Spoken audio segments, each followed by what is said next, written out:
안녕하세요, 로앵커입니다. 반갑습니다. 지난 1편에서 면접 볼 때 꿀팁들을 알려드렸었는데요. 첫 번째가 보기 좋은 떡이 먹기도 좋다. 두 번째는 자소서는 내가 쓰는 최종 면접 질문지다. 이 두 가지였죠. 그럼 남은 꿀팁은 또 뭐가 있을지 지금 바로 시작을 해보도록 하죠.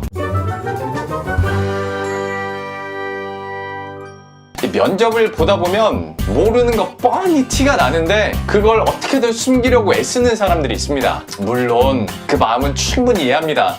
내가 질문을 받고 또 내가 대답을 할 수 있는 기회가 왔는데 이걸 그냥 날려버리고 싶지는 않겠죠. 하다 보니까 뭐라도 얘기를 하려고 하는 겁니다. 그런데 진짜로 그럴싸하게 10년, 20년 된 전문가도 속일 정도로 그럴듯하게 말할 수 있지 않는 이상 모르는 질문이 나오면 차라리 그 부분은 잘 모르겠습니다. 대신 제가 조사를 해서 다음에 뵀을 때 꼭 말씀드리도록 하겠습니다. 라고 하세요. 그럼 최소한 이 녀석 맹랑하네? 라는 평가는 받게 되겠죠. 그런데 굳이 말 뱅뱅뱅 돌려가면서 시간 끌고 핵심은 없고 뭐 아는 척 하려고 하고 그러면 이 머리 꼭대기에 올라가 있는 면접관 입장에서는 이거 되게 짜증나는 거거든요. 실제로 면접장에서 막 모르는 질문 받고 나서 이리저리 둘러대다가 면접관한테 그냥 모르면 모른다고 하세요 라는 말을 듣는 사람도 제가 직접 봤습니다. 그러니까 만약에 이런 상황이 오면 모르는 질문에 대해서는 차라리 솔직히 말하고 기회를 준다면 그때 다시 말씀드리겠다 라고 하세요.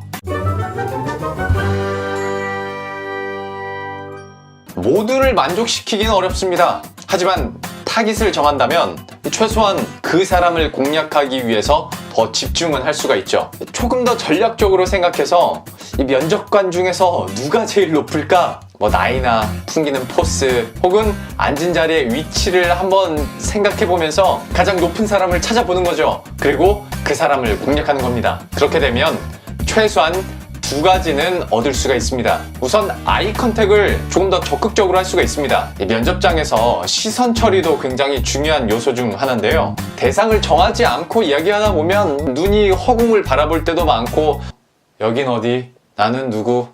이러시는 분들도 종종 있거든요. 그런데 대상을 정하고 이렇게 말을 하면 훨씬 안정적인 시선 처리와 또 답변을 할 수가 있게 되는 겁니다. 그러다가 간간히 다른 면접관하고도 아이 컨택을 해준다면 금상첨화겠죠. 그리고 두 번째 장점은 심리적인 여유가 생긴다는 겁니다. 어떻게 답변하지?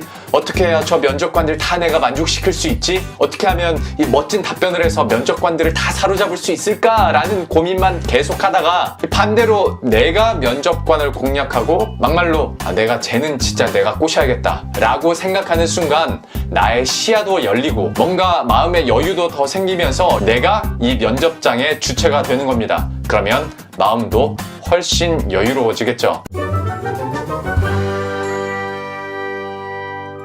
자, 그리고 면접을 보면서 적당한 긴장감은 좋겠습니다만 과도한 긴장과 막 불안, 두려움까지 느끼시는 분들 있을 텐데요. 여기에 면접관들의 압박 면접까지 더해지면 말 그대로 멘붕 빠지기 딱 좋은 상황이죠. 그럴 땐 겉으로는 최대한 예의를 갖추되 속으로는 어차피 떨어지면 여기 다 아저씨들이야 라고 생각하고 말해보세요. 물론 케바케, 사바사이긴 하지만 조금 더 자신감이 생기실 겁니다. 저도 프로그램 진행하다 보면 저보다 훨씬 나이가 많은 어떤 기업의 임원, 사장, 대표, 회장, 국회의원, 시장 이런 소위 높으신 분들을 만나거든요. 사실 제 직업이 주는 장점이기도 한데 솔직히 이런 높은 분들을 만나면 좀 쫄 법도 하긴 합니다. 특히 옆에 있는 보좌진들 막 하는 거 보고 있으면 나도 왠지 막 그렇게 해야 될 것 같고 어쨌거나 막 그런 분위기예요. 그런데 툭 까놓고 얘기해서 이 사람들은 내 직속 상관은 아니잖아요. 그러니까 출연자로서 내가 배려를 하고 예우를 하고 예의는 갖추되 그렇다고 굳이 쫄 필요는 없다는 거죠. 하다 보니까 딱히 경직되거나 긴장하는 경우는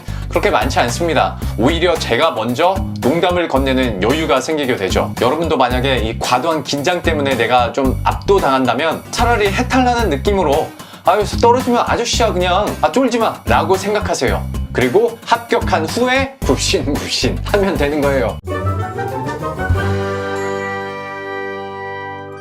자, 마지막 꿀팁. 이거는 최종 면접에서 그야말로 활용점정을 찍을 수 있는 팁이라고 생각을 합니다. 사실 최종 면접까지 가셨다면 인적성 검사나 기초적인 상식 혹은 작문 실력, 취업하는 분야에 따라서 카메라 테스트 그리고 합수 훈련 이런 과정을 다 통과했다라는 뜻일 겁니다. 결국 최종 면접장에 모여있는 사람들 중에서 정말 특출나게 눈에 띄는 능력자가 있지 않는 이상 결국에 실력은 다 고만고만 비슷비슷하다는 거예요. 그럼 만약에 능력이나 실력이 비슷하다라고 한다면 누굴 뽑겠어요? 같이 일하고 싶은 사람 뽑겠죠. 그런데 그건 능력으로 어필하는 것보다 감성과 인간성으로 어필하는 게 훨씬 더 효과적입니다. 결국 면접관들도 사람이고 이왕이면 성격 좋은 신입, 편안한 신입 뽑고 싶은 게 그들의 마음이거든요. 그러니까 나의 능력을 다 말하고 포부까지 거창하게 말을 했다면 마지막에 이 한마디를 덧붙이는 겁니다. 그리고 회사 업무 끝나서는 편하게 맥주 한잔 할 수 있는 후배가 되고 싶습니다. 능력도 어느 정도 되는 것 같은데 요즘 젊은 사람답지 않게 수더분하고 인간미도 있어.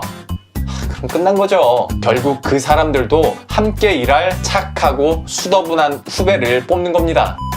자, 이렇게 해서 1, 2편에 걸쳐서 최종 면접에서의 꿀팁들을 전해드렸는데요. 정말 많은 내용 중에서도 즉각적인 변화를 줄 수 있는 부분만 말씀을 드린 거니까요. 부디 도움이 되셨기를 바라겠습니다. 그럼 구독과 좋아요 한 번씩만 눌러주시고요. 저는 다음 컨텐츠에서 다시 찾아뵙겠습니다. 안녕!